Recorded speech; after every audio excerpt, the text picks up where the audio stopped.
So, did we level up in the process? We did. Wow. Okay. I mean, we have, I suppose, been doing our fair share of missions here.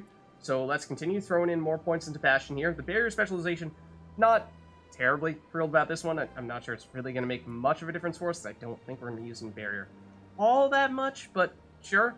It does mean that we are now just 2 points away, or in one level in all likelihood away, from unlocking the stasis specialization, which is the big one we're trying to save up for, because that means enemies affected by stasis can be damaged, which is normally not the case. Stasis would typically only freeze people for an extended period of time. Initially 12.5 seconds. I mean, that's pretty sweet. Pretty sweet. Freezing someone for 12.5 seconds and then being able to damage them that entire time. Compare that to something like Lift, which, what is the duration on that? It's also 12 seconds, but I mean, that's fully upgraded.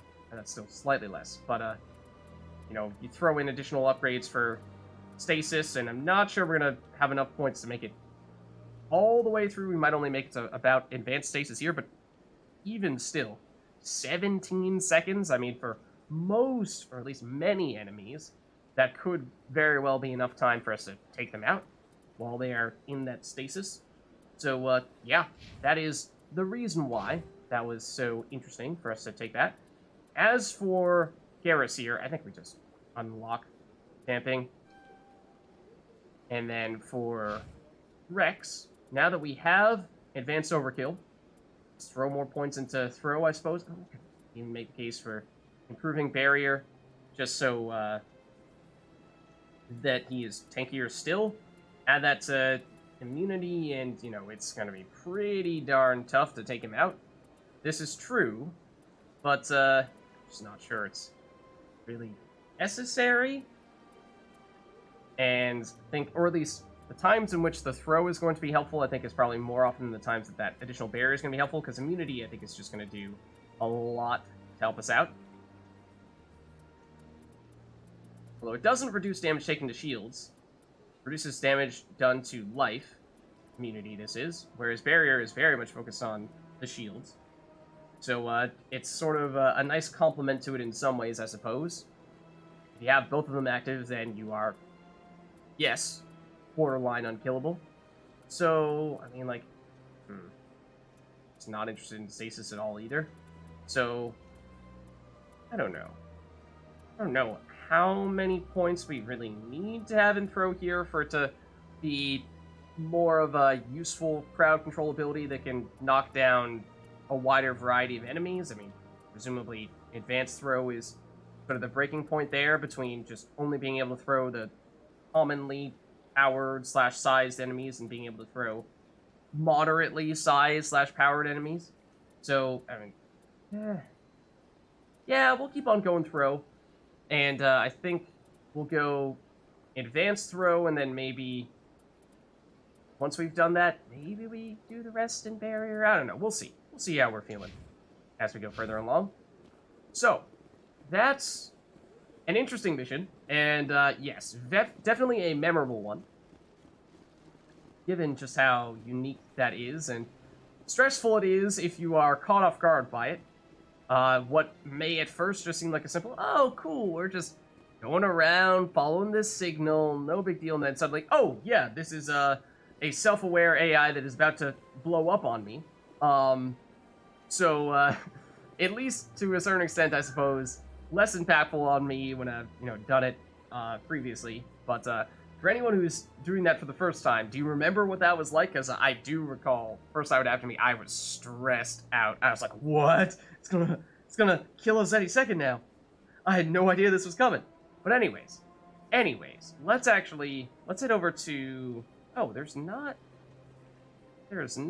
a fast travel spot for, is there one for the Consort? Embassies, financial district, boards access. Don't think so. Like, it's not that far away from us, so we'll probably just walk this, to tell you the truth. In fact, we might have actually gone further away. But, oh no, we're like right next to it, are we not? Yeah, there is one, the Consort. It is the one that we are currently looking at, is the answer. Okay, so this is also an interesting conversation here. So, minor spoilers, I suppose. But let's just, to keep it simple, let's say there are several ways in which this upcoming conversation can go. And so for that reason, let's draw our weapons on these people and threaten to... No. Let's save. I don't necessarily think that I'm going to go for the rare, quote-unquote, most unusual and rarest approach here. Because, well, things can, like I said, they can go in any of a number of directions here. And I'm not necessarily sure that I want to pursue some of those directions. Might just, write them off altogether. Have we heard this conversation before? It may sound strange, but I simply felt called. That's not strange. Many of us have felt the same calling, though you are the first of your kind to respond to it. Huh? Really? I hadn't seen any other humans working here, but I didn't want to ask. No doubt you were just the first of many to come. It's only a matter of time now that your species is spreading its wings. Some sweet talking right there. Okay, but the consort is, of course, this way. And that being said, this is another mission that I did early on, at least in my first playthrough, and I don't have a perfect recollection as to how exactly you go about the various options here, but, well, here goes nothing. Commander, I recently received a lovely note from Septimus. Thank you for speaking with him. Even the Alcor diplomat has withdrawn his campaign against me. So as a reminder, this was an extension on... I forget if this actually might have been initially started with the consort. I think it might have. But then she talked about there was General Septimus, which was the cranky old Turian hanging out in Korra's Den, the bar in the Wards district, who we were given a pep talk saying, oh, hold on, man, I mean, this is no place for a general to be hanging out, getting drunk, and, completely ignoring his responsibilities, and supposedly he was spreading rumors around, had an Elcor diplomat that was implicated, made the consort start to look bad, or at least they may have had a bit of a relationship of sorts, and so it got messy, and we sorted that stuff out by basically telling that that general to, hey, get yourself in tip-top shape here, buddy. This is no place for the general to be hanging out. So, well, glad to help you. It was my honor to aid you. You are too kind, Commander, but I would not expect you to help me out of the kindness of your heart. I also have one more thing to give you, if you are interested. Oh? Okay. Go on. I'd be honored. I offer a gift of words, an affirmation of who you are and who you will become. Oh? I see. Yay? Your uniform fits as though you were born wearing it. You are a soldier through and through, proud, solitary, alone, but it gives you strength. It is that strength that people are drawn to. It is why you lead and others follow without question. You will need that leadership in the battles to come. This may be who you are, but it is not who you will become. It only forms the basis for your future greatness. Remember these words when doubt descends, Commander. So, like I said, numerous directions in which this conversation can go. I am not necessarily interested in pursuing some of the more unusual, rare, and perhaps to some people, more desirable, shall I say, outcomes. But just let it be known that if you are interested in seeing what other options there might be, then this is a conversation that you might want to experiment with a bit. You have quite a gift, Shaira. Thank you. Not everyone appreciates it as you do. Never underestimate the power of words. Here, Commander. In light of your efforts with the Alcor ambassador, I would like you to have this small trinket. Trinket? Huh? What is it? A small mystery. I have never learned its use or purpose, but I sense it is time for me to pass it on. And now I must ask you to leave. I have done everything I can for you. Remember All right. my words, Commander Shepard. They will give you strength. Cool stuff. So, you say, well, Lids, this... What are you talking about? It's not exactly the most impactful of conversations. not much happened there. Well, we turned in our quest. We did get a new item of sorts, although I'm actually not sure if there is any way for us to look at it, so to speak. But, yeah. Let's just say, this time around, we'll keep it simple. And I'm perhaps happy that we went that route this time, because there's some other stuff there that, you know, we're not really interested in checking out, I don't think. So, in that case, we are now done with that, and that means we have many of the things on the Citadel are now taken care of. In fact, we may now, yeah, I think we've done everything, at least that we currently know of, on the Citadel. I mean, we can take a quick look at our map just to see if there's any exclamation points that we might encounter that we had not previously known about, but it would appear as though we are, well, now perhaps done with, yeah, the things we're looking to do, at least in the short term here. Of course, we'll continue to check back in the Citadel every now and again when we do find ourselves having a bunch of other quests to turn in, or, you know, there will be other reasons to come back here later on, I'm sure. But let's head back to the wards and CSEC, and we'll head on out. Leave the Citadel.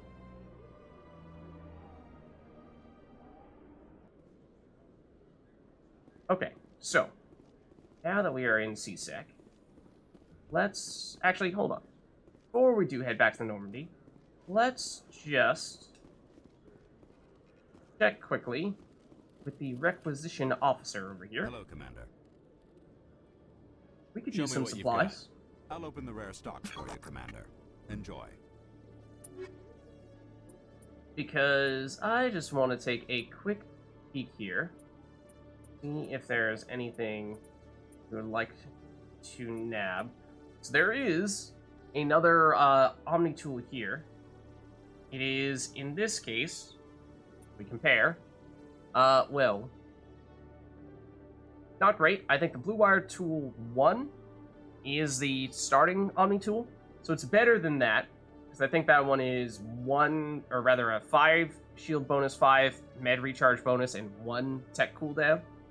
So this one just has better tech cooldown. We did pick up some other Omni tools, though, so I don't think we are terribly in need at the moment. Also, another biotic amp here. Hold on. Some comparisons this time around, and that is a little tempting, although I think we actually did have, we might even have one of those. And we might have chosen not to use it. And they are also selling, not only Aldrin Labs, which is a bad license that we just don't even want to get, because it's just going to, as you can see here, give us the lowest, basically the lowest rarity, or tied for the lowest rarity stuff that we are almost never going to want to use unless it happens to be higher level than other stuff. But, you know, licenses are basically just going to give us the same level stuff no matter what. It's just a question of how rare is the manufacturer. So that's no good. But as you can see, that costs 95, whereas Area 8 costs 5,937. It is absolutely a better manufacturer than Aldrin Labs. It is one tier higher, if you will. We have certainly found some stuff from Ariaken that is oftentimes at this stage the gear that we've been using, or at least, you know, when we have gear from that second tier that is desirable, although that is not the highest tier. And so short term, there's perhaps some reason to get this. Long term, though, it's just gonna make it annoying to sift through walls of loot that we don't actually want or need. So for that reason, I think we do probably just hold back for the time being. Good to check.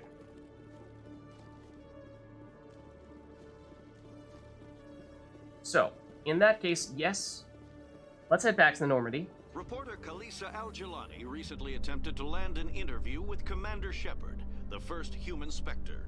When pressed Oh, how'd on it the go? issues, however, Commander Shepard reportedly lost control and assaulted the reporter. Oh, I mean, that's one person's story. We'll have exclusive footage later today. Oh, no. They got it on video.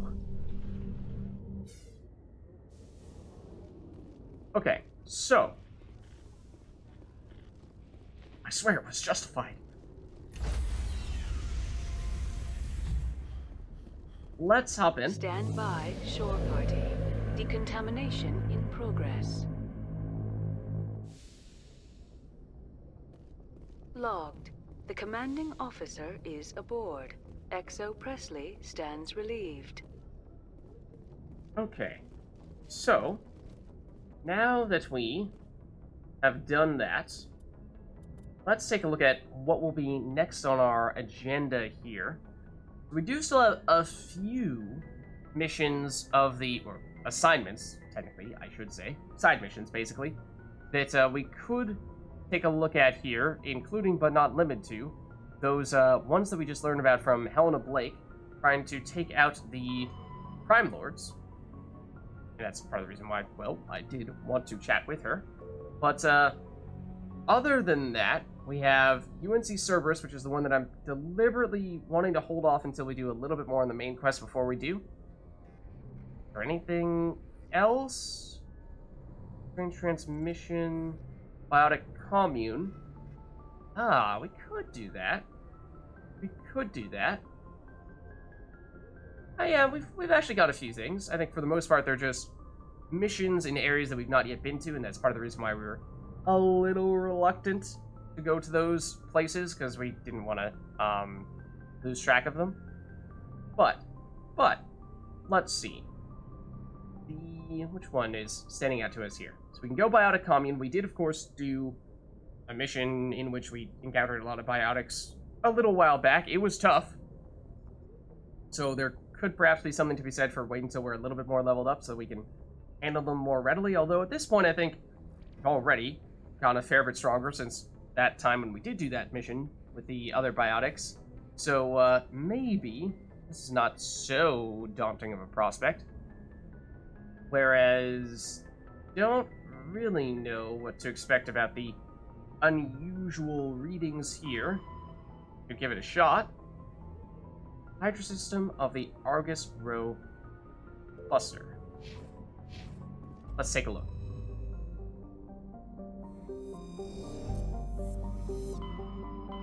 Of course, not hanging out in the Serpent Nebula anymore. We go Argos Rho. We have Hydra right there. And in fact, is that the only... Oh no, it's not the only system we know about. Also Phoenix. I feel like we were at Phoenix before. But again, that is the difficult part. We'll go to Hydra, this time at least.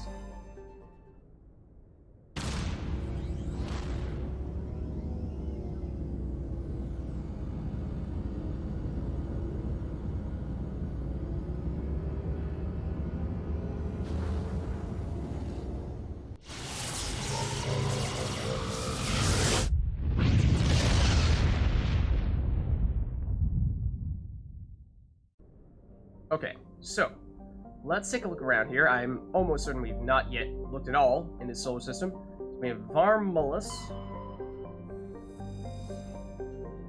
Varmalus has a thick atmosphere of nitrogen and helium. Its surface is scorching hot, and mainly composed of lumina with deposits of borax. The planet has an extensive network of subterranean caves formed over millennia by volcanic processes. In these relatively cool areas, some primitive life has developed. Wow. Despite the planet, at least on the surface, being 503 degrees Celsius, which is pretty darn hot. Then we have Metgos. Message coming in. Oh? Patching it through. General distress call. The Sacred Angel medical transport. Critical system failure. Losing power. Emergency landing. Argos. Communications failing. Life support. Emergency transponder. Won't last. Please hurry. Okay. Yeah, that doesn't sound good. Whoa. Level 2 hazard. So we saw On previous worlds, we found level 1 hazards. Level 2 is, of course, more significant hazard. And what that means is that that bar that we didn't see in the tier 1 locations because we had the armor that prevented us from having to deal with it, that bar that we would have had would fill more quickly, and therefore we would start taking damage from being in that hazard area more quickly. So you need to make more of a point of either being in the Mako or being safely inside some kind of building. So Metgos is a large terrestrial planet with an atmosphere of carbon dioxide and nitrogen. Its hot surface is mainly composed of nickel with deposits of potassium and heavy metals. It is a mineralogical treasure trove, with concentrated heavy elements constantly being brought to the surface by volcanic activity. Metgos is inhospitable and dangerous, and expeditions must be well prepared to survive any length of time. With its high mass, heat-trapping clouds, and constant volcanic venting, Metgos seems well on its way to becoming a Venetian pressure cooker world. So, despite that, it actually only has 1 Earth atmosphere of atmospheric pressure, despite you saying that it has a very thick atmosphere, so that's a little strange. But it's 169 degrees Celsius. I mean, yes, that is very hot, but I mean, well, the other planet, there was over 500 degrees Celsius, and there's life there. I mean, that's in these remote cave systems, but still. I mean, yeah, we would probably still burn alive. I suppose the level 2 heat hazard is warranted. But before we do check that out, let's just take a look at other planets in the system first, like Theyar. Theyar is a large gas giant with traces of chlorine and sodium in its atmosphere, also has a significant amount of water vapor in the clouds of its upper atmosphere. Theyar was struck by an asteroid at least 12 kilometers in diameter within the last 100 years. The superheating caused by the impactor's atmospheric passage created a large bank of vicious storms along the equatorial band. Interesting. Some history about the planet. And we have Canrum. We can survey.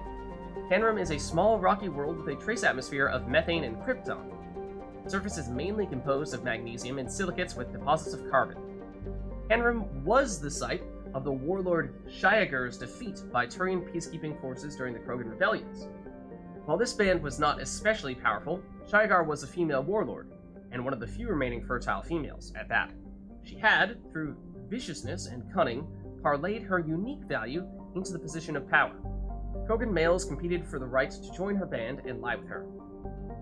When Shiagur's death was announced, vengeful male Krogan admirers near and far swore blood oaths against the participating Turian crews. In the end, several thousand of the Turian participants were killed in open combat or through assassination. To this day, many Krogan proudly proclaim they have the blood of Shiagur. I mean, you say that this was a place where they're hanging out, it's still minus 132 degrees Celsius. It's pretty darn cold, with almost no atmosphere and very light gravity. So it's a tough place. And we found a Turian insignia here, which I suppose is somewhat fitting. Scans of the planet Canrum revealed dangerous levels of radiation coming from orbit. Chief Engineer Adams conducted further scans and discovered the remains of an ancient warhead marked with the Parthia colony insignia. Okay, then lastly, the outer orbit planet is Siba. Siba is a standard Neptune-type gas giant. The upper cloud decks of its hydrogen-helium atmosphere tinted a dramatic blue by traces of methane. It is very blue indeed. Let's survey this. Get a gasifies it. It's helium-3. Okay. So, that leaves us with Metgos. Of course, we will want to land here. It does have that Heat 2 hazard, which is potentially quite a problem. It means we'll almost certainly want to make sure that we have somebody who has that type of armor that at least reduces the effect of that hazard, because remember, if you have that armor on a level 1 hazard, it completely negates it. If it's a level 2 hazard, then it just reduces the effect of that hazard, but it is still happening. So for that reason, it's yeah, probably, it's not going to completely remove that risk, but it is going to help. So I think for that reason, probably going to take Garrus, but let's check it out.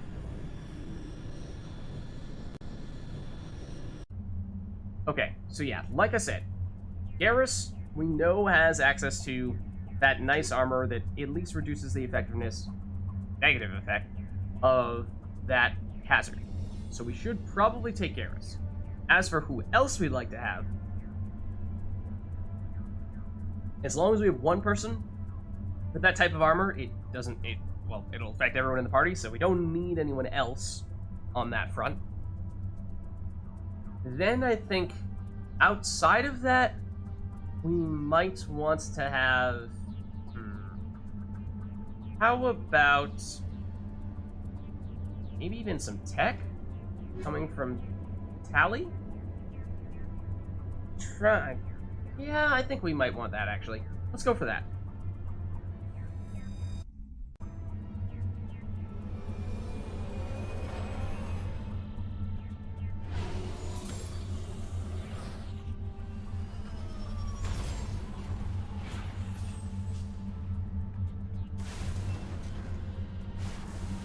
Okay, so this is level 2 hazard, which does mean that we can actually experiment a bit here. We hop out. You do now see that bar below level 2 hazard, so good to get a sense as to just how long we have before we start taking damage. So I don't think it instantly kills us, but it will begin to hurt us if we do let that meter fill. So, I mean, it's a decent amount of time, and that is in part because we made a point of taking someone here who has the armor that reduces the damage from that.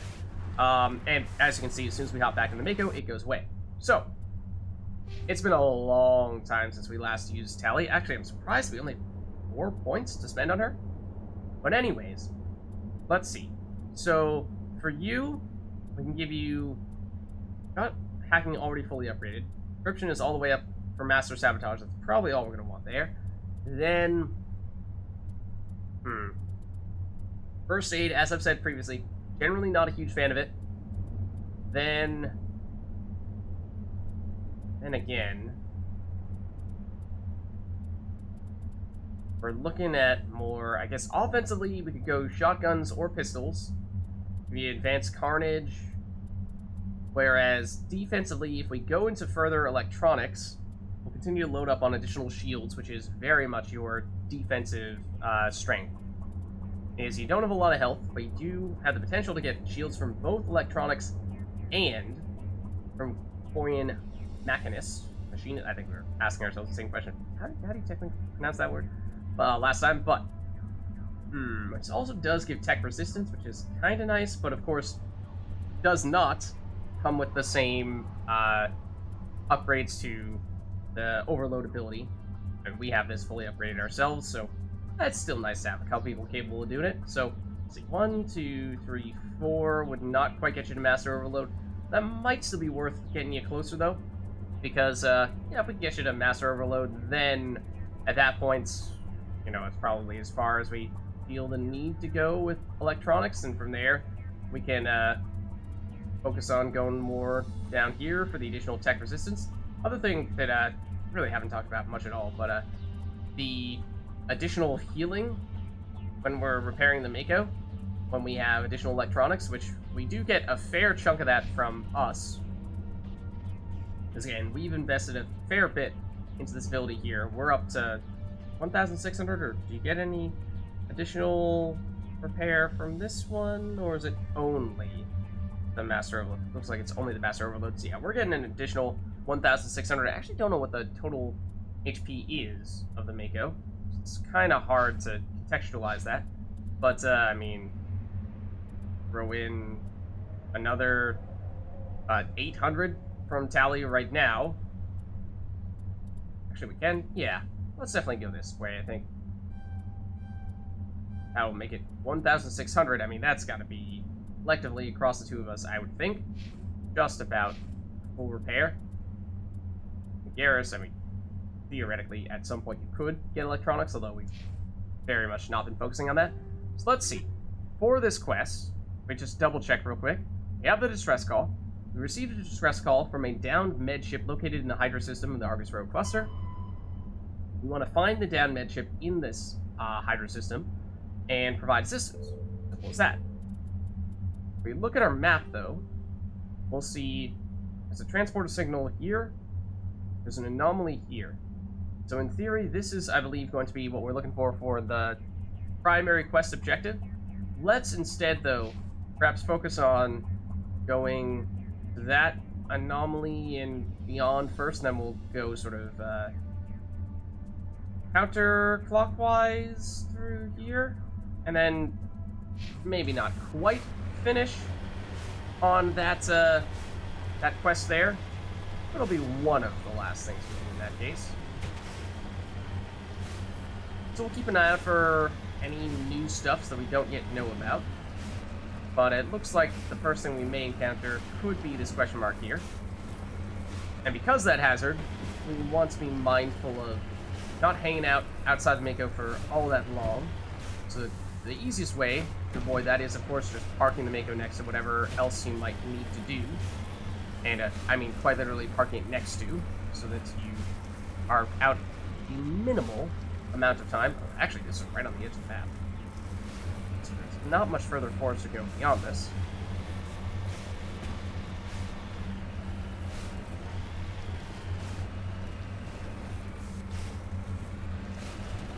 What are you? What are you? Come on. This doesn't look that steep. Do I really need to go at it at an angle? Come on. And then I say that and I'm like, well, I probably prefer to go more to the left as my angle, but in doing so that would require straightening out, and then by straightening out we would fall down because we have less torque when we're going straight for reasons that only the Mako knows. Now we've got more so the angle I'm looking for here. And it doesn't look like the steepest of inclines that we've ever tried to climb up, but okay, well that's not the angle I'm looking for here. Maybe we just kind of go around this way, rather than trying to go over it. You just go around. And what do we have here? What is this? Now remember, want to try to be close to it. Except where'd you go? Turian corpse?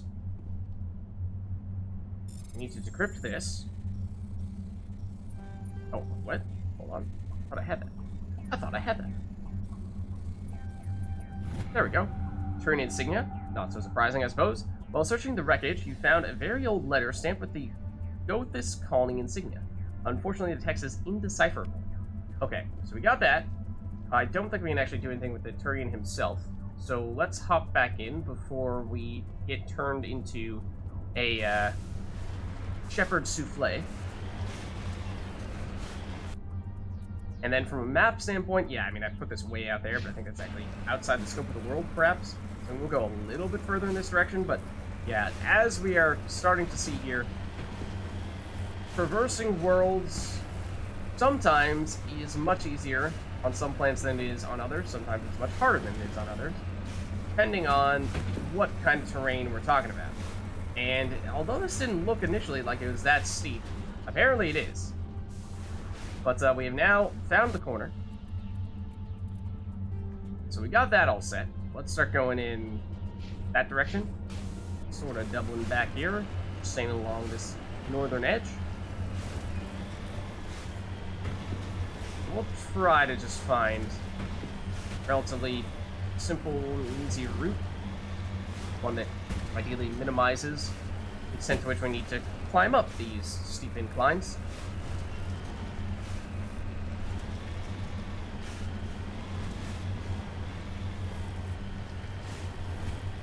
So maybe we just kind of like, well, I mean, on the other hand, when you're already high up, you kind of want to stay high up, so that you can avoid having to, well, climb back up on a future occasion, if/when you do need to get higher up for other stuff. He says as he drops down, well, okay, in this case, we won't fight it too much. But like this, you know, we kind of need to get back up there and just go around here.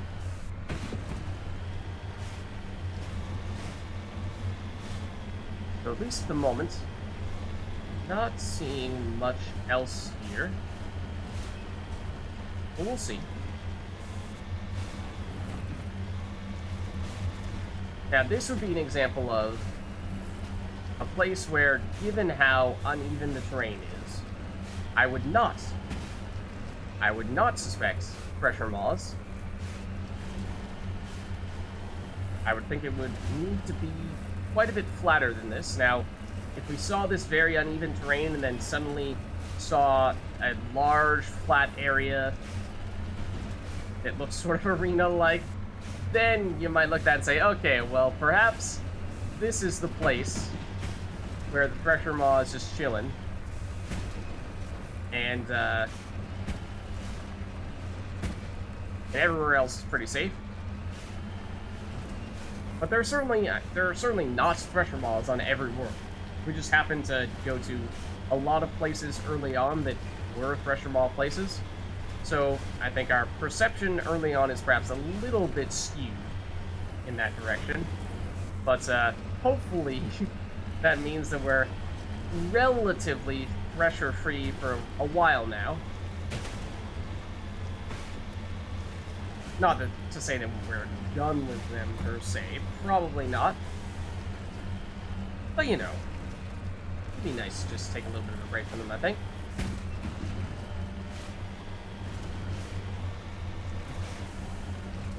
Like, this is almost big enough. You could make the case that you might expect something there, but don't really think it is. It's also on the edge of the map to the point where some of that flat area is not actually ground that you can cover.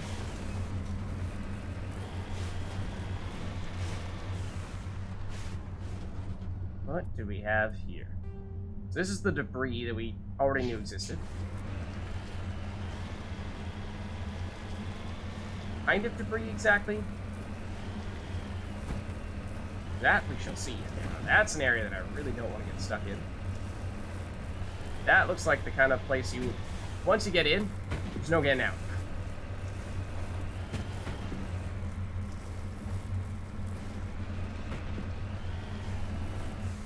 It's like, this is a good example of, well, you know, it looks like this debris might be relatively high up there. So it would have been nice to have maintained our altitude, so that we would not need to re-climb, get up here. So once you've done the hard work, you just don't want to have to do it again. That's not a great angle, but hold up. Here we go. It's actually not that high up, it's actually quite a ways down. Getting out of here is going to be a little tricky, but okay. What do we have here? Crash probe that Callie is now standing on top of. Also, I should not dilly-dally much, because we of course do have the hazard. Pardon me here.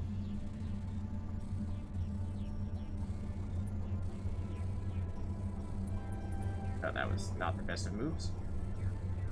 I kinda, speaking of dilly-dallying, I dilly-dallied a lot there. I almost just made it in by last minute brute forcing. There we go. Oh, I almost didn't make that work. Cryo explosives and then tungsten round. Level 5 I think is definitely good.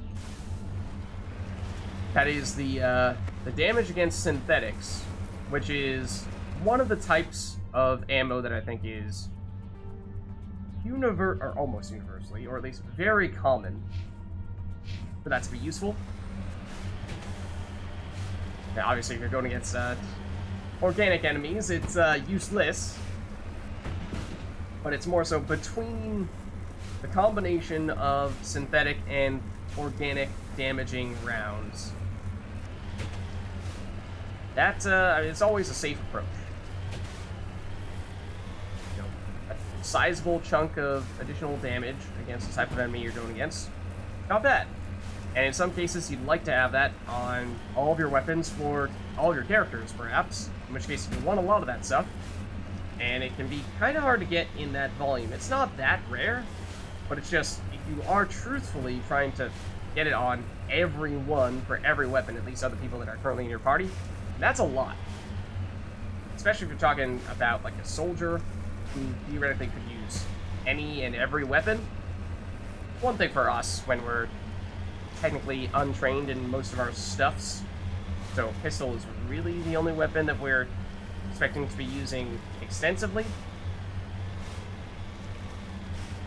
But if we're talking Ashley, or even Garrus and Rex, then that list gets pretty long.